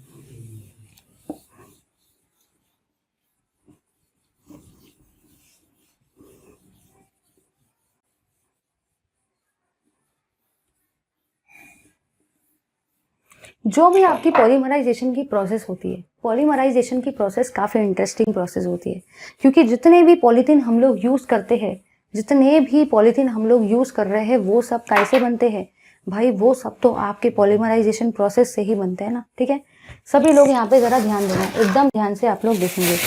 अगर आप लोग ध्यान से देखते हो तो ये क्या है, ये है आपका पॉलीथीन। ये पॉलीथीन भी कैसे बन रहा है, ये पॉलीथीन भी बन रहा है आपके पॉलीमराइजेशन के प्रोसेस से। काफ़ी इंटरेस्टिंग है, दिमाग में आता है ना ये पॉलीथीन बन कैसे रहा है भाई। अपन तो ये पॉलीथीन को रोज यूज़ करते हैं, ये पॉलीथीन देखो कितना मस्त होता है, अपन तो ये पॉलीथीन को रोज यूज़ करते हैं भाई। लेकिन ये जो पॉलीथीन है ये बनता कैसे है, पॉलीमराइजेशन की प्रोसेस से। अब जरा इधर देखो भाई, अगर मैं बात करती हूँ ये जैसे हम लोग ऐसे छोटे छोटे प्लास्टिक्स को यूज़ कर रहे हैं, मैं दिखाऊंगी नहीं क्या है ये, तो आप लोगों ने यहाँ पे ये ऑब्जर्व किया कि ये जो है ये भी बेसिकली आपका पॉलीथीन ही है। अब वो बात अलग है कि पॉलीथीन में अलग अलग वैरायटी है, high density polyethylene, low density polyethylene. फिलहाल हमें उससे कोई काम नहीं है, क्योंकि ये चीज़ को हम लोग बहुत डिटेल में पढ़ने वाले हैं आपके chapter number 15 polymerisation standard 12th Maharashtra state board में। तो वो सब अपन डिटेल में पढ़ने वाले, क्योंकि वहाँ पे नाम ही पॉलीमराइजेशन। तो ये जो आपका पॉलीथीन है, ये भी तो पॉलीथीन ही है ना भाई, ये क्या कुछ डिफरेंट है क्या? ये भी पॉलीथीन ही है। तो ये भी आपके पॉलीमराइजेशन के प्रोसेस से बन रहा है। ये पॉलीथीन जो है ये भी आपके पॉलीमराइजेशन के प्रोसेस से बन रहा है। ये सब आपके पॉलीमराइजेशन के प्रोसेस से ही बनते हैं। चलिए देखते हैं इस चीज को। आप जरा इधर देखना, दिमाग में क्वेश्चन आता है, ये तो काफी इंटरेस्टिंग है, क्योंकि हम तो सारे के सारे जो यूज करते हैं वो तो पॉलीमर है ना भाई। जितने भी प्लास्टिक्स हम यूज करते हैं वो सब है क्या? वो सब तो पॉलीमर है। दिमाग में क्वेश्चन आता है, ये होता कैसे, ये बनते कैसे? तो चलिए देखते हैं ये होता कैसे और ये बनते कैसे। चलिए देखते हैं, ठीक है। तो सबसे पहले देखो आप लोग क्या करने वाले हो। सबसे पहले बेसिकली आप लोग लेने वाले हो इथीन को। सबसे पहले आपने किसको लिया? इथीन को लिया। इसको आप इथीन भी बोल सकते हो और इसको आप इथाइलीन भी बोल सकते हो। इथीन और इथाइलीन सेम चीज है, डुप्लीकेट सेम है, कुछ भी इसमें टेंशन नहीं लेना है, ठीक है। अब देखो इसके अंदर में हम लोग क्या क्या डालने वाले हैं। इसके अंदर में हम लोग डालने वाले हैं O2, ठीक है। O2 का मतलब ही हुआ ऑक्सीजन हम लोग लेंगे। ऑक्सीजन के प्रेजेंस में इसका हम लोग बर्निंग करवाएंगे। यहाँ पे हम लोग लेंगे बहुत ज़्यादा हाई टेम्परेचर और हाई प्रेशर। प्रेशर भी रहता है बहुत ज़्यादा हाई और टेम्परेचर भी रहता है बहुत ज़्यादा हाई, तभी जाके आपकी ये जो पॉलीमराइजेशन की प्रोसेस है ना ये होती है। तो याद रखना है पॉलीमराइजेशन की प्रोसेस होती है हाई टेम्परेचर और हाई प्रेशर पर, ठीक है। अब देखो क्या होगा, ध्यान देना। ये है आपका कार्बन, ये है भाई आपका कार्बन। कितने हाइड्रोजन से अटैच है? 2 हाइड्रोजन से अटैच है। ये भी है आपका कार्बन, ये भी है आपका कार्बन। कितने हाइड्रोजन से अटैच है? 2 हाइड्रोजन से अटैच है, ठीक है। अब जरा इधर देखो, ध्यान से देखना। ये तो एक कंपाउंड है, मतलब ये आपका क्या हुआ? मोनोमर हुआ। ये हुआ मोनोमर। पॉलीमराइजेशन की प्रोसेस में होता क्या है? पॉलीमराइजेशन की प्रोसेस में मोनोमर से क्या बनता है? मोनोमर से बनता है आपका पॉलीमर। और पॉली का मतलब क्या होता है? पॉली का मतलब होता है बहुत सारे, इसलिए मैंने इसके बाहर में देखो क्या लगाया? एन लगाया, इतना पार्ट क्लियर हुआ। तो ये है आपका मोनोमर, क्योंकि ये सिंगल यूनिट है। पॉलीमराइजेशन होने के बाद मोनोमर का कन्वर्शन काय में होता है? पॉलीमर में। पॉलीमर का मतलब क्या होता है? बहुत सारे, इसलिए मैंने यहाँ पे क्या लगाया? एन। अब यहाँ पे देखो, ध्यान से देखना, करना कुछ भी नहीं है। एक बॉन्ड आएगा यहाँ पर, एक बॉन्ड आया यहाँ पर, एक बॉन्ड आएगा यहाँ पर, एक बॉन्ड आया यहाँ पर, और यहाँ पे ये डबल बॉन्ड का कन्वर्शन काय में हो जाएगा? सिंगल बॉन्ड में। दिमाग में क्वेश्चन आता है, ये डबल बॉन्ड का कन्वर्शन सिंगल बॉन्ड में कैसे क्या हो गया? तो आपको याद रखना है कि जब आप यहाँ पे कुछ ग्रुप को ऐड करवाएंगे, जब आप यहाँ पे कुछ ग्रुप को ऐड करवाएंगे, तो देखो एक ग्रुप मैंने यहाँ पे ऐड किया ये वाला, एक ग्रुप मैंने यहाँ पे ऐड किया ये वाला, तो ये डबल बॉन्ड के ऊपर में आपने एडिशन करवाया। और जब भी डबल बॉन्ड पे हम लोग एडिशन करवाते हैं तो डबल बॉन्ड का कन्वर्शन काय में हो जाता है? सिंगल बॉन्ड में। इसलिए डबल बॉन्ड का कन्वर्शन सिंगल बॉन्ड में हो गया, ठीक है। ये है इथीन। तो इथीन से जो कंपाउंड बनेगा उसका नाम क्या रहेगा? पॉलीथीन। क्या नाम रहेगा इसका? पॉलीइथीन। इसी पॉलीइथीन को आप लोग पॉलीथीन भी बोल सकते हो, क्योंकि ये आपकी पॉलीथीन बैग ही तो है। पॉलीथीन बैग से ही तो ये बनता है। तो ये हुआ आपका इथीन, क्योंकि 2 कार्बन वाला अल्कीन है तो उसका नाम है इथीन। आपने हाई टेम्परेचर और हाई प्रेशर कंडीशन रखी तो वहाँ पे क्या हुआ? पॉलीमराइजेशन हुआ। आपने इसका बर्निंग करवाया इन प्रेजेंस ऑफ ऑक्सीजन। एक ग्रुप का यहाँ पे एडिशन हुआ तो ये यहाँ पे आया, एक ग्रुप का यहाँ पे एडिशन हुआ तो यहाँ पे हुआ। अब ये एक यूनिट नहीं है, ऐसे बहुत सारे यूनिट रहेंगे, इसलिए मैंने यहाँ पे क्या लिखा? N times. क्योंकि अगर मैं ये 10-15 ब्लैक बोर्ड भी लिख दूंगी तो भी वो कम रहेंगे, क्योंकि यूनिट बहुत सारे, इसलिए मैंने यहाँ पे एन टाइम्स लिखा, ठीक है। ये था इथीन। तो इथीन से क्या बना? पॉलीइथीन। इसी का नाम क्या रहेगा? पॉलीथीन। इसको पॉलीइथीन भी बोल सकते, पॉलीथीन भी बोल सकते। बेसिकली ये क्या है? पॉलीथीन बैग है ना। हम लोग सब्जी मार्केट में जाते हैं, बोलते हैं ना भैया को, भैया पॉलीथीन बैग दो ना, तो वो पॉलीथीन बैग ही तो है भाई वो, ठीक है। तो ये हुआ आपका पॉलीमराइजेशन रिएक्शन। नाम में ही आता है पॉलीथीन। अगर आपको पूछा जाए कि एक्सप्लेन पॉलीथीन, तो आप समझ जाना नाम में ही है पॉली। ये पॉली कहाँ से आया है? कहाँ से आया? हाँ, पॉलीमराइजेशन से आया। जल्दी से लो इस पार्ट का स्क्रीनशॉट। चलिए भाई, तो अभी हम लोग बेसिकली स्ट्रक्चर्स ड्रॉ करने वाले हैं। वो सारे कंपाउंड के, जो सारे कंपाउंड आपके पॉलीमराइजेशन प्रोसेस से फॉर्म होते हैं, तो वो सारे कंपाउंड के हम लोग देखने वाले हैं अभी स्ट्रक्चर्स को। चलिए देखते हैं कुछ ऐसे कंपाउंड जो पॉलीमराइजेशन प्रोसेस से फॉर्म होते हैं। सबसे पहला कंपाउंड है, देखो मैं एक हेडिंग डाल देती हूँ, the compounds form by polymerisation process. अब इसका मतलब ऐसा नहीं कि मैंने जितने कंपाउंड ड्रॉ किए वो सिर्फ और सिर्फ वही कंपाउंड पॉलीमराइजेशन प्रोसेस से फॉर्म होते हैं, ऐसा मत सोचना भाई। बहुत सारे कंपाउंड हैं, लेकिन बेसिकली अपने सिलेबस में जितने 3 हैं वो मैं आपको बता रही हूँ। सबसे पहला कंपाउंड होता है आपका टेफ्लॉन, सबसे पहला होता है टेफ्लॉन। सेकेंड होता है आपका पॉलीप्रोपिलीन,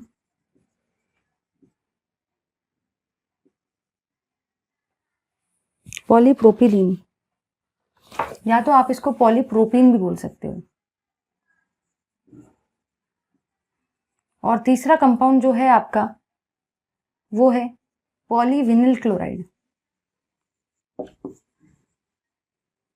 ठीक है, अब जरा ध्यान से देखना, ये जो पॉलीविनिल क्लोराइड है पीवीसी, इसका नाम होता है पीवीसी। अब आप लोगों ने देखा होगा कि बहुत सारी चीजें जो होती है उसको हम लोग रैप करते हैं टेफ्लॉन से। टेफ्लॉन जो होता है एक इलास्टिक जैसा होता है, बहुत सारे केमिकल लेबोरेटरी में मैंने तो यूज किया, आपने भी शायद यूज किया होगा। टेफ्लॉन जो होता है एक चिकट पट्टी जैसा ही होता है, वो अपनी सेलोटेप कैसी होती है, चिकट पट्टी सेलोटेप, ठीक है। तो वो जो सेलोटेप होती है ना, बिल्कुल उसी टाइप का होता है, लेकिन उस पर गम नहीं होता है। उससे उसको हम लोग ऐसे खींच के इलास्टिक फॉर्म में ऐसे ऐसे ऐसे ऐसे रैप कर सकते हैं। जैसे कोई चीज़ है, सपोज ये बॉटल है, सपोज ये बॉटल के अंदर में कोई केमिकल है, ये तो मेरी पानी पीने की बॉटल है, सपोज ये इस बॉटल के अंदर में कोई केमिकल है, लेट अस से। तो अब क्या हो सकता है कि ये तो बॉटल भाई पैक है, नो डाउट ये बॉटल पैक है, लेकिन फिर भी क्या होता है, ये बॉटल अगर पैक भी है तो भी ये केमिकल इसमें से निकल सकता है, और ये केमिकल इसमें से इवापोरेट भी हो सकता है, क्योंकि ये बॉटल स्लाइड से तो थोड़ी सी तो ओपन रहती है, पूरी तरीके से क्लोज नहीं। तो मैं क्या करती हूँ, मैं यहाँ पे उस टेप को ऐसे ऐसे ऐसे ऐसे रैप करती हूँ, ऐसा इलास्टिक फॉर्म में वो टेप होती है, उसको हम लोग खींच के ऐसे ऐसे रैप करते हैं, खींच के। व्हाइट कलर की होती है, व्हाइट अलग अलग कलर्स में आती है, वो ऐसे ऐसे खींच के हम लोग इसके मुंह पे उसको बांध देंगे। तो फिर क्या होगा, ये जो केमिकल है ये बिल्कुल भी एयर के कांटेक्ट में नहीं आ पाएगा, क्योंकि जब मैंने ये बॉटल को बंद तो किया है, लेकिन क्या ये कम्प्लीटली बंद है, नहीं। कुछ कुछ केमिकल्स ऐसे रहते हैं कि वो फिर भी रिएक्ट हो जाते हैं। तो अगर हम लोग को उनको एनवायरनमेंट के कांटेक्ट से बचाना है ना, तो अगर हम लोग को उसको ये नहीं होने देना है, ठीक है, प्रोटेक्ट करना है उसको, ठीक है, तो ऐसे केस में हम लोग क्या करेंगे, ऐसे केस में हम लोग वो उसको ऐसे ऐसे बांध देते हैं। तो वो आपका टेफ्लॉन होता है, ज़रूर यूज़ करना केमिकल लेबोरेटरी में, मैंने तो बहुत बार यूज़ किया, आप भी करोगे, ठीक है। अब बेसिकली टेफ्लॉन में क्या होता है ये जरा देख लो, ध्यान से देखना। टेफ्लॉन का मतलब क्या होता है, ये होता है आपका कार्बन, ये होता है आपका दूसरा वाला कार्बन, ठीक है। ध्यान से देखो इस चीज को, एकदम ध्यान से। यहाँ पे आपको दिख रहा है एफ, इस एफ का मतलब होता है फ्लोरो, और फ्लोरो का मतलब ही होता है एफ। मतलब बेसिकली आपको यहाँ पे समझ में ये आया कि यहाँ पे भी आपके 2 फ्लोरीन है और यहाँ पे भी आपके 2 फ्लोरीन है, और ये होता है एन टाइम्स। ये एन टाइम इसलिए क्योंकि ये भी एक पॉलीमर है, जो भी चीज़ पॉलीमराइजेशन से प्रोसेस से बनती है वो पॉलीमर होता है, तो ये भी आपका एक पॉलीमर है। यहाँ पे एफ जो है ना, इसका मतलब होता है फ्लूरो, ठीक है, और यही होता है आपका एफ। इसको आप टेट्रा फ्लूरो इथीन भी बोल सकते हो, ठीक है। तो ये वाली चीज़ है। सेकेंड है आपका पॉलीप्रोपीन। अब जैसे कि इसका नाम है प्रोपिल, मतलब यहाँ पे टोटल कार्बन कितने आने वाले हैं, उसी से आपको समझ में आ गया कि यहाँ पे आपके जितने टोटल कार्बन है ना वो 3 रहेंगे। एक चीज़ तो अपन को वैसे ही क्लियर हो गई भाई कि यहाँ पे जितने कार्बन रहेंगे वो टोटल 3 रहेंगे। रीज़न सबसे बड़ा ये है क्योंकि नाम में ही आ रहा है प्रोपीन, तो टोटल 3 कार्बन है। और यहाँ पे आपका होता है Cl, ठीक है, ये भी होता है एन टाइम, क्योंकि ये भी आपके पॉलीमराइजेशन प्रोसेस से ही बन रहा है, ठीक है भाई। चलिए अब जरा आगे बढ़ते हैं। Polyvinyl chloride. आप लोग जब पाइप को खरीद के लाते हो घर में, बहुत सारे पाइप्स होते हैं ना, रबर के जो भी कंपाउंड होते हैं, आप खरीद के लाते हो, तो क्या उसके पीछे कभी चेक करते हो, उसके पीछे में लिखा रहता है मेड अप ऑफ पीवीसी। सुना होगा पीवीसी पाइप्स, पीवीसी पाइप सुना है। बहुत सारे ऐसे कंपाउंड है, लेकिन जनरली पाइप का जो कंटेंट होता है उसमें पीवीसी लिखा होता है, और वो पीवीसी का मतलब होता है पॉलीविनिल क्लोराइड। याद रखना है, पीवीसी जो है ये एक पॉलीविनिल क्लोराइड है। ये भी कंपाउंड एक ऐसा कंपाउंड है जो आपके पॉलीमराइजेशन से फॉर्म होता है। नाम के अंदर में पॉली आ रहा है, तो वैसे ही आप लोग उसको इमेजिन कर सकते हो कि वो क्या है, वो है आपका पॉलीमर, ठीक है, ठीक है। इस टेफ्लॉन का जो नाम होता है वो मैं लिख देती हूँ, और पॉली टेट्रा फ्लूरोइथिलीन जो नाम था एक और बता दिया। अब पीवीसी का स्ट्रक्चर देखो कैसा होता है। ये जो पीवीसी होते हैं ये जनरली आपको पाइप्स में देखने को मिलते हैं। जनरली आपको ये जो पीवीसी होते हैं ये पाइप्स में देखने को मिलते हैं, ठीक है। आई होप सभी को ये चीज़ क्लियर हो गई है कि कैसे क्या यहाँ पे ये होता है, ठीक है भाई।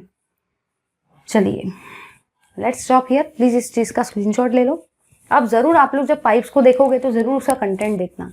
बहुत सारी जगह पे पीवीसी यूज़ होता है, वो टब वगैरह जो होते हैं ना बनाने के लिए, वो भी पीवीसी यूज़ करेंगे। इसके अलावा जो आपके प्लास्टो वगैरह के जो ये होते हैं ना बड़े बड़े, क्या बोलते हैं उसको, टंकी, जो टेरेस पर रखते हैं, तो वो टंकी भी पीवीसी से बनती है। ठीक है, चलिए भाई, let's stop here. Thank you very much for watching this video. Keep watching my video. Please do like, share, comment and subscribe to our channel. One more thing to keep in mind is कि जितने भी reactions है वो ऐसे नहीं आएंगे, practice करने पड़ेंगे। और वीडियो यूजलेस रहेगा अगर आप लोग नोट्स नहीं बनाते हो। वीडियो जैसे जैसे चलता है वैसे वैसे ही नोट्स बनाओ। बाद में अगर सोच रहे कि बाद में मैं कभी कर लूंगा, तो वो बाद में कभी नहीं आता। जो करना है वो सब अभी करना पड़ता है। ठीक है, अगर वीडियो सिर्फ देख रहे हो, नोट्स नहीं बना रहे, तो वीडियो कुछ भी काम के नहीं, क्योंकि बाद में फिर से वीडियो देखेंगे नोट्स बनाने के लिए। इसलिए नोट्स बनाते जाओ भाई। ठीक है, और अगर आपको नोट्स चाहिए तो आप लोग PWA ऐप, मतलब पवन वाग एकेडमी ऐप से नोट्स को डाउनलोड कर सकते हो। Thank you very much.